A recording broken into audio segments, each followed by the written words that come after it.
So I wanted you guys to see a before of the white smoke that's coming out while the engine is running. So this is the before I put the bars leak inside. Hey guys, JC Max here with another fix for you today, guys. Recently, this 1992 Toyota Century has had some problems with white smoke coming out of the tailpipe. So with that issue, I am unable to drive it. So today what I'm going to introduce to you guys is Bars Leaks Head Seal Blown Head Gasket Repair. So I already did a pressure test when it came to the radiator at 13 foot-pounds, and I did not see any leaks down below.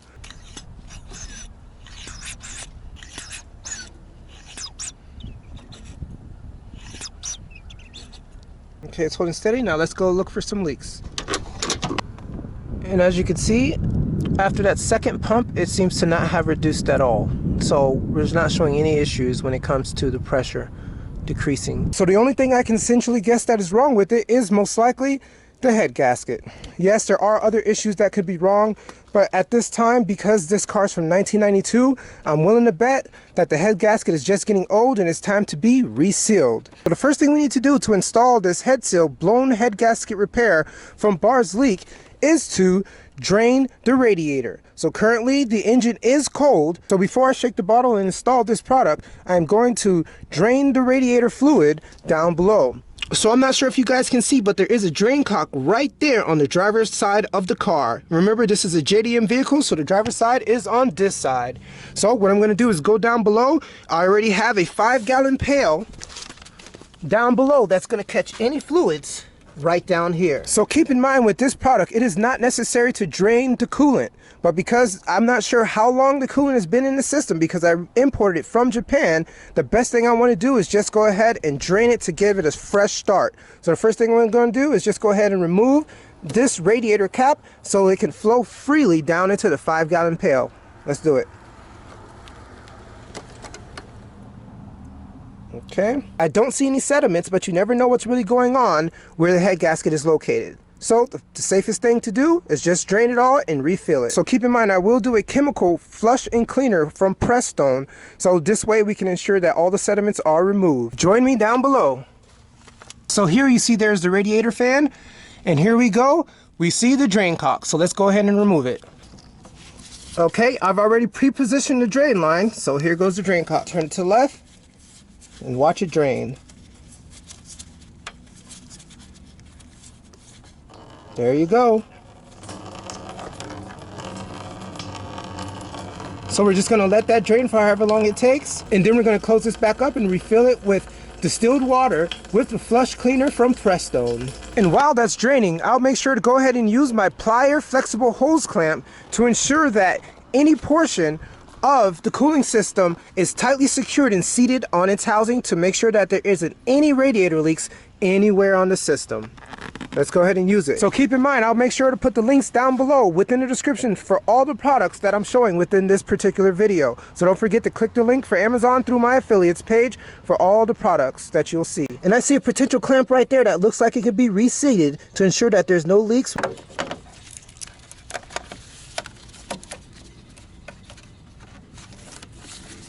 Alright, just get it like that and press in. Alright, as you can see, it loosens it up, and just go ahead and just try to wiggle it down in there, make sure it's secure. So whatever we can do. Alright, that should be that. Release. And to ensure that I retrieved all the coolant outside of the system, I'm going to go ahead and suction out the coolant within the degas bottle, which is the reservoir bottle. So what I have here is a suction. This way I don't have to remove the actual bolts. There's really no need for that if you have a suction.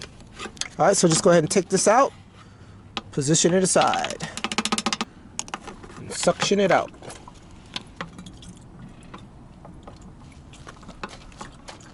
Have an old milk jug, and just put it in there. And I will ensure that I put some distilled water in there to make sure that it rinses it out clean.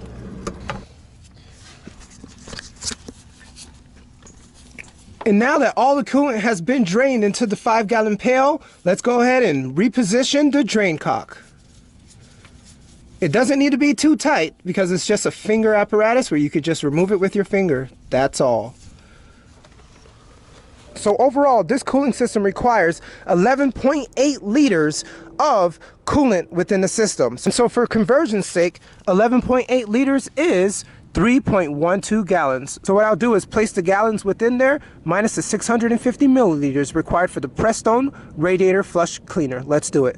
So this Prestone Flush and Cleaner has a 2-in-1 treatment which can be used for either a 10-minute quick flush or a 3-day deep clean for neglected systems. This is not a neglected system. The coolant within the system did not seem milky and it did not seem to have any sediments. So what I'll do is just do the quick 10-minute flush and just get it over with. So I can go ahead and use this bars leak head seal blown head gasket repair. So let's go ahead and follow the directions. So with the engine off and cool, I have not turned the engine on at all. I did drain the radiator. So what I'll do is go ahead and pour the contents into the radiator and fill with water. For systems larger than 12 quarts, use 2 bottles. So being that this system requires 11.8 liters of coolant within the system, that equals to 12.47 US quarts. So this does require you to use 2 bottles if it's over 12 quarts, but I don't really think it's necessary because it's really not a neglected system. I just want to clean it out just to start fresh. So it's okay that I'll just use 1 bottle for this particular experiment of flush and cleaning. So being that I'm only doing a quick 10-minute fix, I'll go ahead and skip to step 5.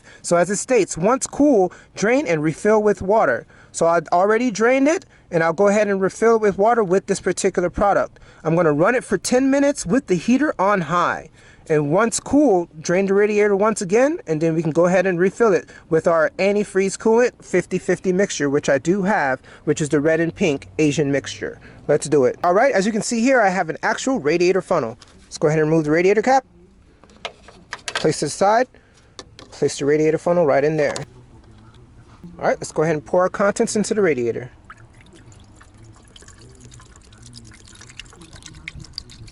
Okay, once that's in the system, we're going to go ahead and fill it with a little bit less than 3 full gallons of distilled water. And I'm back right now, guys, with more water.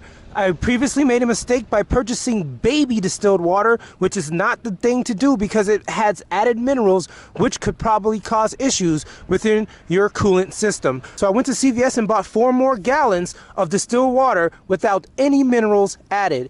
So I also went ahead and purchased again another Prestone Radiator Flush and Cleaner because I want to go ahead and clean out everything previously from the baby water that I had in there that had minerals. So yes, this time I actually will use 2 Prestone flush cleaners. So because my radiator is over 12 quarts, it needed it anyways. So let's go ahead and do it again and clean it out fully. So as the instructions stated, with the engine off and cool, drain the radiator, which I already did. So I'm going to go ahead and pour the contents into the radiator and fill it with distilled water. Make sure it's not leaking anywhere. Good. So once again, we're going to go ahead and do the 10-minute flush, not the deep clean, because this system was not neglected. It's just over time, we need to make sure it's cleaned out in order to prepare for the bars leak. All right, let's go ahead and open up our distilled water. So what I'm going to do is just go ahead and pour it until it gets all the way to the top, and then I'll close the radiator cap, and then I'll start the engine and run it. And then once it hits operating temperature, I will turn on the heat all the way on high for the front and the back. This way the heater core can get flushed as well. And that should do it. Let's go ahead and move our funnel and take a look. That's perfect. That's where it should be at. And close the radiator cap. I also drained the Degas reservoir tank as well, so let's go ahead and put some distilled water in there. So we're going to fill it all the way to the cold fill line, and that should do it right there. All right, let's go ahead and run that engine. So essentially what I'm going to do, I'm going to drain and fill this radiator to ensure that all the previous antifreeze and the previous distilled water with the mineral water is completely gone out of the system. And then from there, I have 50-50 Asian red-pink fluid that I'll also put in and flush and wait till I see it come down into my petcock. And once I see it goes down, then I'll go ahead and do the bars leak. This way we can ensure that all the water has been purged out before I put in the new antifreeze and the bars leak head gasket sealer. So first I'm going to run it with the heater off to ensure that it can reach optimal temperature more quickly. And then once it reached the midline, then I'll ensure that all the heater systems are on for the front and rear. All right, as you can see, it's cold. 1350 RPMs, let's turn off this heater. Once it reaches optimal temperature, I'm gonna turn on the heater for at least 10 minutes, and then I'll turn off the car, let it cool, and then drain it again. Now that it's reached optimal temperature, let's turn on the heater to full blast. So we have our front and our rear for this 1992 Toyota Century. We're gonna run it for 10 minutes. All right, 10 minutes has passed and it's still at optimal running temperature at this time. Let's go ahead and shut off the engine, let it cool, and drain that fluid one more time. And looking at our progress, we have the results of at least 6 drains so far. As you can see, the pink is still there. So, you know, it's gonna take a little bit more. It's never going to be completely clear as water, so just know you just gotta try the best you can. But this is after 6 drain and fills. All right, guys, after about 8 drain and fills, which is 3.12 gallons, which this coolant system requires, it's time to go ahead and refill with Valvoline 50/50 pre-diluted antifreeze coolant. So what I'll do is just keep adding antifreeze until you see straight red pink come out. And once it starts to come out, that means that I'll completely flush the water, and then I'll go ahead and put the bars leak inside. First, let's go ahead and place it within our day gas reservoir tank. All right, we're gonna put it halfway between full and low. We'll top it off once we're done.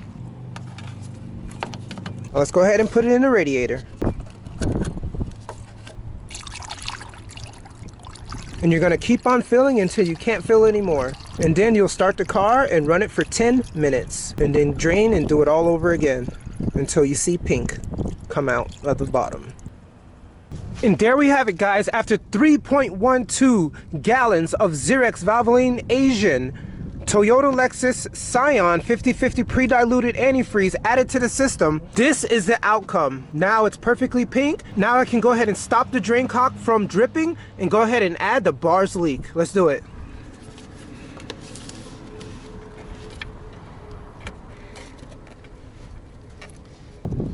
So the first thing we want to do is just go ahead and shake it up as much as possible. Shake the bottle well.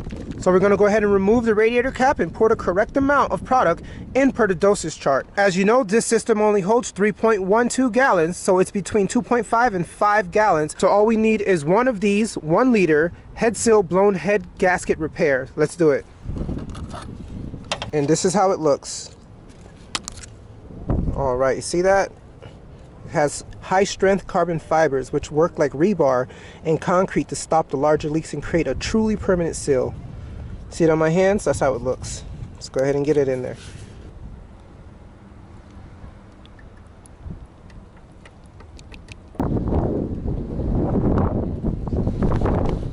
To get every last drop, I'll also put some antifreeze in there and switch it around just to get it all out of there. Get every last drop.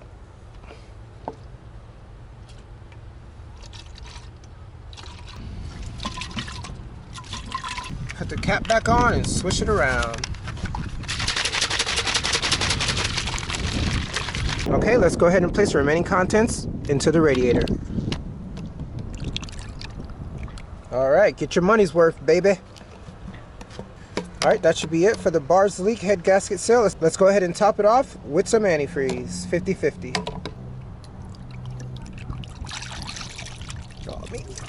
All right, let's go ahead and replace the radiator cap. You can see the sediments right in there.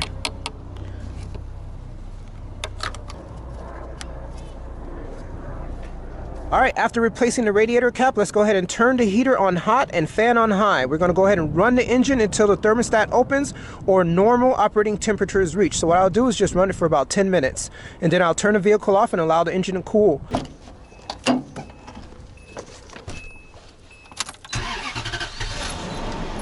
As you can see, it has some time to go before it gets to the center line.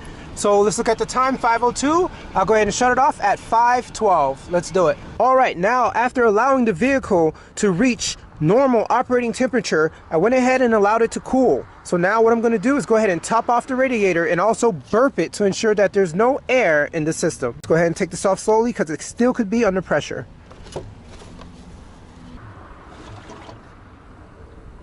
All right, allow it to settle.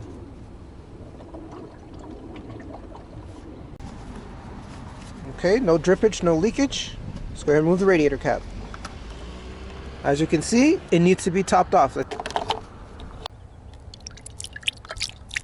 Make sure not to overfill it.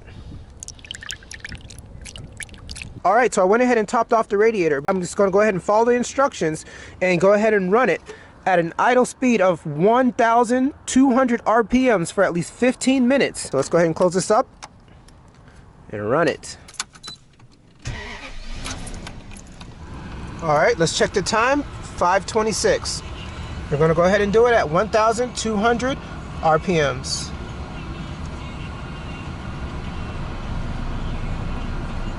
All right, 15 minutes at high idle has passed. So per the manufacturer, it states that most leaks seal instantly, but some can take additional thermal cycles, which happen over a few days of usage. So what I'm gonna do is leave the car on for a second and walk outside and let's see. So for now, it definitely seems like there is a difference because it doesn't have white smoke. Yes, there is puff of smoke, but it is the winter time, so it could just be the actual condensation going into the air. So I wanted you guys to see a before of the white smoke that's coming out while the engine is running. So this is the before I put the bars leak inside. But overall, the actual white smoke has stopped for now. So let's go ahead and stop the engine, and then we'll go ahead and top off the car one more time and burp it.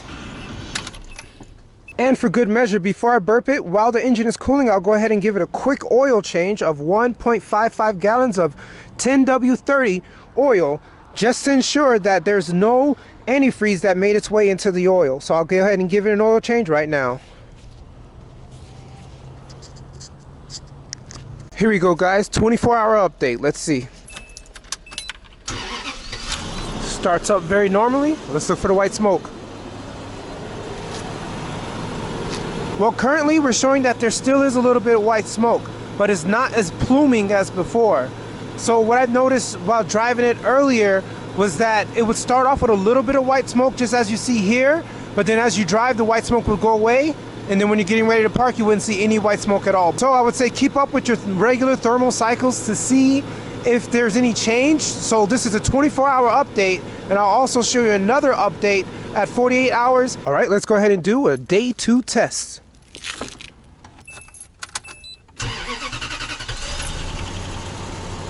Okay, I have the heater on. Let's go ahead and check in the back. So one thing I've noticed is that it has gotten better where it doesn't plume up at first, but then like after like 5 seconds, you'll see that the white smoke will come out, just as you see now, but it doesn't last. It is not the same white smoke as before, where it would stay the entire duration of your drive. While you're at a stoplight, while you're driving just at a small amount, it would stay white. As you can see, this is just a small plume, and it's not white, it's just normal exhaust because it's the winter time. So I would call this a success because as you see, it started and now it's completely stopped. So it has decreased, and it's exactly what I was looking for. Now I can drive around without worrying that it's going to be smoking up at red lights and at stoplights and be embarrassed with this wonderful, beautiful Toyota Century. So let's call it a success. Thank you very much, Bars Leak. You did your job. Let's go ahead and get to riding. But first I'm gonna put some 20s on there. What do you think about that, guys? 20-inch rims. And we're back again, guys. Today we're gonna go ahead and do a 1 year and 1 month update from the time that I put the Bars Leak fluid into the car. Let's go ahead and take a look and see if there's any smoke that comes out of the tailpipe. Let's do it.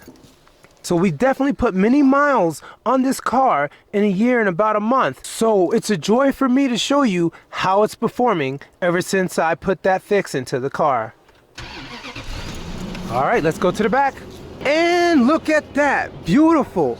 No smoke at all. Definitely you'll see the common poofs that you'll see with any particular car, but I'm happy to say that I'm not seeing any particular big white smoke coming out. And since then I've definitely done some upgrades. I put the 20-inch rim, Cavallo rims on the car. Beautiful looking set of rims, styling and profiling. So thank you for joining me on this 1 year update of this Toyota Century Bars Leak head gasket fix. Have a blessed day.